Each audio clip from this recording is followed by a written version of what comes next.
ஊரே நிம்மதியா தூங்குறப்போ ஏன் தூக்கத்தை மட்டும் என் கனவுகள் தின்னுக்கிட்டு இருக்கு? இந்த இருட்டு எனக்கு பழக்கம்தான். ஆனா இருண்டு கிடக்கிற என் குடும்பத்துக்கு எப்படியாவது வெளிச்சம் கொண்டு வந்துடணுங்கிற வெறி என்னை உள்ளுக்குள்ள சுட்டுக்கிட்டே இருக்கு. கையில காசு இல்லைங்கிற வலியை விட நினைச்சதை இன்னும் செய்ய முடியலையேங்கிற வலி. இதை வச்சு எப்படியாவது என் உடைந்த வாழ்க்கையை சரி பண்ணிடுவேன்னு ஒரு பிடிவாதமான நம்பிக்கை.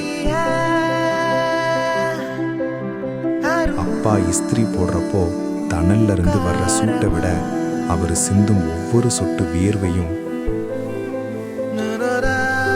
அம்மா அந்த மிஷினை மிதிக்கும் போது வர்ற சத்தம் இன்னும் எவ்வளோ நாள் நாங்க கஷ்டப்படணும்னு என்ன பார்த்து கேட்குற மாதிரியே இருக்கும்.